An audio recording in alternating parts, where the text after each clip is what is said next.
ये multi layer farming की field है और इसमें हम एक साथ एक ही ज़मीन पर 4 फसलों को लेते हैं। क्रमशः ज़मीन के ऊपर वाली फसल, फिर ज़मीन के अंदर वाली फसल और उसके ऊपर वाली फसल और उसके ऊपर वाली फसल। ज़मीन के अंदर अदरक है, उसके ऊपर ये भाजी है, फिर उसकी 7 फीट की हाइट पे ये कुंदरू है और उसकी 8 फीट की हाइट पे ये पपाया होगा।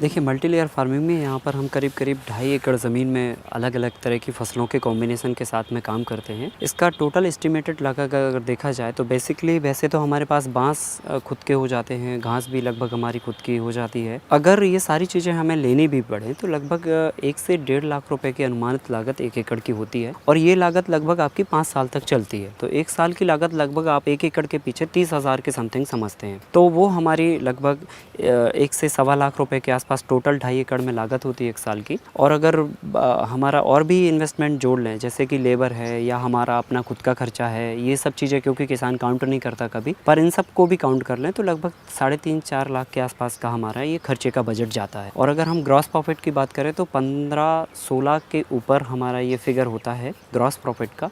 नेट प्रॉफिट की बात करें तो 11 से 12 लाख रुपए तक का हमारा फिगर टच होता है 1 साल का 2.5 एकड़ ज़मीन से। और बाकी और वर्टिकल से भी हमारी आमदनी होती है, जैसे कि हमारा मिल्क का भी है, वर्मी कंपोस्टिंग का भी है और भी चीज़ों का भी है। तो इस तरह से हम लगभग 12 से 15 लाख रुपए के आसपास की आमदनी को टच करते हैं 1 साल में।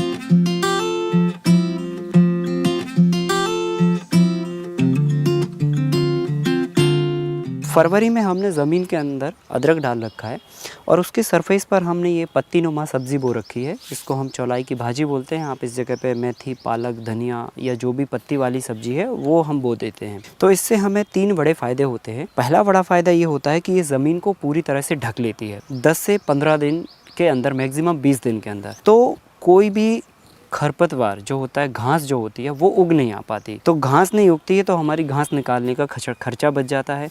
दूसरी बात, खरपतवार आने से जो हमारी फसलों में कीड़े लगते हैं वो हमारे कीड़े बच जाते हैं। तीसरी बात क्या है कि हम इस सब्ज़ी को जो है ना जड़ समेत निकालते हैं। तो जड़ समेत निकालने में भी क्या बेनिफिट होता है कि हमने चूँकि 2 इंच के नीचे अदरक लगा रखा है, अगर हम इसको काटते हैं, निकालते नहीं हैं जड़ समेत, तो इसकी जड़ें अदरक की जड़ों तक टच करेंगी तो अदरक की फसल कमज़ोर हो जाएगी। तो हम क्या करते हैं, इसको जो पौधे बड़े बड़े हो जाते हैं उन पौधों को निकालते जाते हैं। तो उससे क्या होता है कि मिट्टी में बार बार निदाई गुड़ाई हो जाती है, क्योंकि पौधा जैसे आप निकालेंगे मिट्टी उखड़ेगी तो ऑक्सीजन और धूप बराबर मिट्टी में जाएगी, तो नीचे का जो पौधा होगा वो और हेल्दी होगा। तो हमारी निदाई गुड़ाई का इससे खर्चा बच जाता है और डे टू डे हमारी इसमें इनकम जनरेट होती रहती है।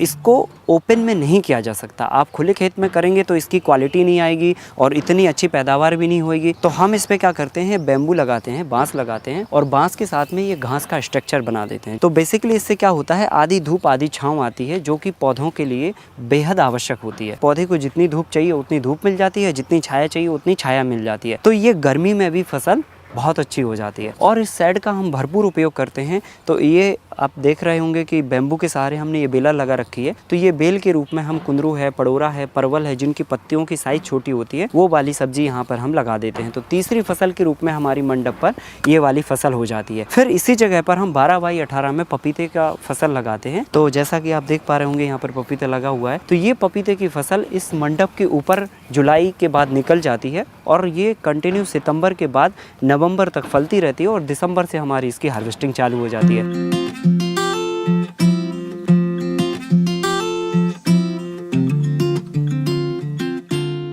तो मार्च से इसमें हमारी इनकम चालू होती है। तो मार्च से लेकर जुलाई तक हमें डे टू डे भाजी इनकम देती है। फिर उसके बाद हमारी देख पा रहे होंगे आप, अप्रैल का महीना है और अभी ये फसल हमारी चालू हो गई। तो अप्रैल से लेकर नवंबर लास्ट तक हमारी ये वाली फसल कंटिन्यूसली चलती जाती है। फिर उसके बाद हमारा अगस्त के महीने में एक मुश्त मैच्योरिटी के रूप में हमारी अदरक आ जाती है। फिर उसके बाद दिसंबर के महीने में हमारा पपीते की फसल मैच्योर हो जाती है और दिसंबर और जनवरी 2 महीने हम पपीते की फसल को हार्वेस्ट करते हैं। तो पूरे साल मार्च से लेकर फरवरी तक हमारी फसल का इनकम का रूटीन इस मॉडल से बना रहता है।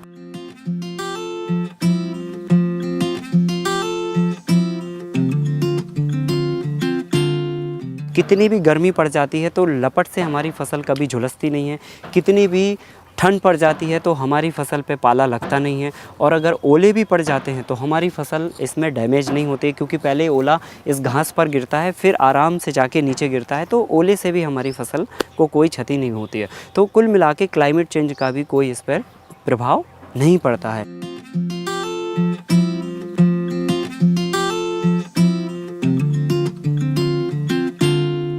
बेसिकली देसी बीज में रेजिस्टेंस पावर काफ़ी अच्छा होता है, तो बुरी परिस्थिति में भी मौसम के वो अच्छे सर्वाइव करते हैं और अच्छा रिटर्न्स देते हैं और लंबे समय तक फलते हैं, और बीमारियां और रोग भी नहीं लगते हैं उसमें।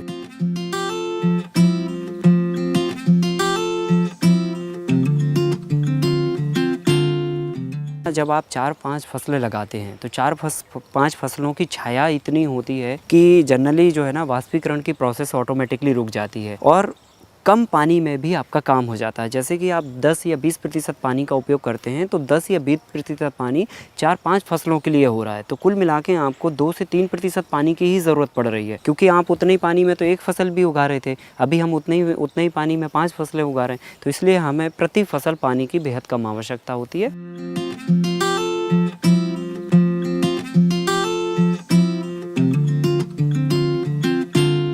अधिकतम फसलों में उड़ने वाले कीड़े लगते हैं। उड़ने वाले कीड़े जो है ना अंडे देते हैं, फिर जो है ना रस चूसने वाले उससे कीड़े पैदा होते हैं और फिर वो कीड़े फसल को क्षति पहुंचाते हैं। तो हमें बेसिकली उड़ने वाले कीड़ों को कंट्रोल करना होता है। तो उड़ने वाले कीड़ों को कंट्रोल करने के लिए हमने, आप देख रहे होंगे, क्रॉप गार्ड बीच बीच में फसलों में लगा रखे हैं। तो ये एक तरह की किस्म की एक पीला पुट्ठा होता है या ब्लू कलर का पुट्ठा होता है, जो कि फूल के कलर के माफिक होता है। तो इसमें हम सरसों का तेल और जो है गुड़ लेकर हम इसका पूरा दोनों तरफ इस पे चिपका देते हैं। तो जो फ्लाई करने वाले कीड़े होते हैं वो कलर को देखकर आकर्षित होते हैं, और जैसे ही उस कलर के पास जाते हैं फूल समझकर, तो वो जाके उसमें चिपक जाते हैं, उनके पंख उसमें लिपट जाते हैं और फिर वो बाहर नहीं निकल पाते और पॉपुलेशन भी जनरेट नहीं कर पाते हैं। तो इस तरह से हम फ्लाई करने वाले कीड़ों को इस तरह से भी हम कंट्रोल करते हैं।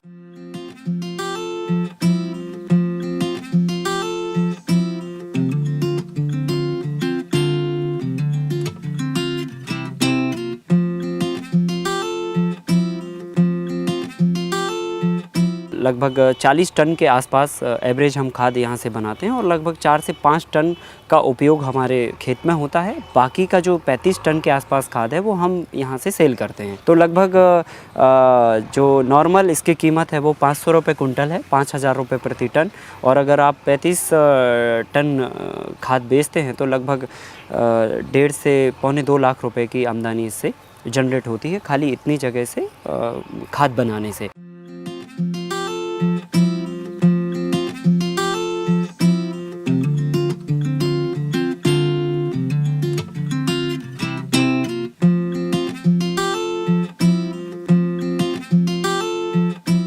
अगर ये मॉडल वो मार्जिनल फार्मर्स इसको अडाप्ट करते हैं तो मुझे लगता है कि कम खर्चे में ये काम किसान आसानी से कर सकता है, और 1 या 2 एकड़ की लैंड होल्डिंग में से बहुत आसानी से सहजतापूर्वक वो अपने परिवार के साथ इसको चला सकता है।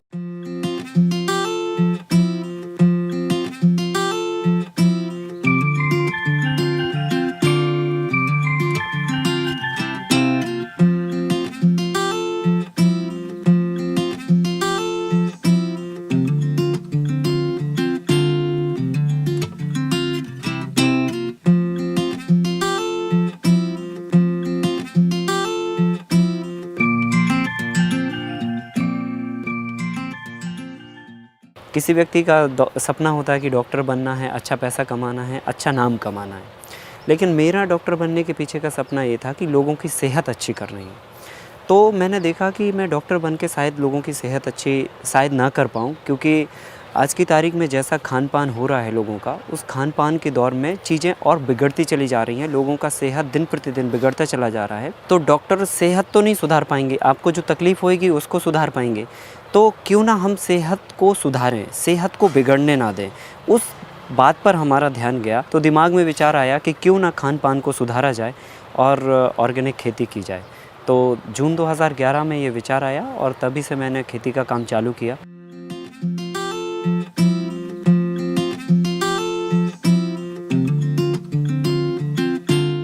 पे 27 और 28 तारीख को एवरी मंथ हम सेशन आयोजित करते हैं, जिसमें पूरे देश भर के किसान यहाँ पर पार्टिसिपेट्स होते हैं और प्रैक्टिकली हम चीज़ों को दिखाते हैं उनको और थ्योरी समझाते हैं। देसी बीज बैंक के महत्व को समझाते हैं, जैविक खादों के महत्व को समझाते हैं, देसी गाय के महत्व को समझाते हैं और प्राकृतिक खेती से हम कैसे उत्पादन ले सकते हैं और खर्चे को कम कर सकते हैं, मल्टी लेयर फार्मिंग क्या, इन सब विषयों पर हम 2 दिवसीय कार्यशाला निःशुल्क आयोजित करते हैं।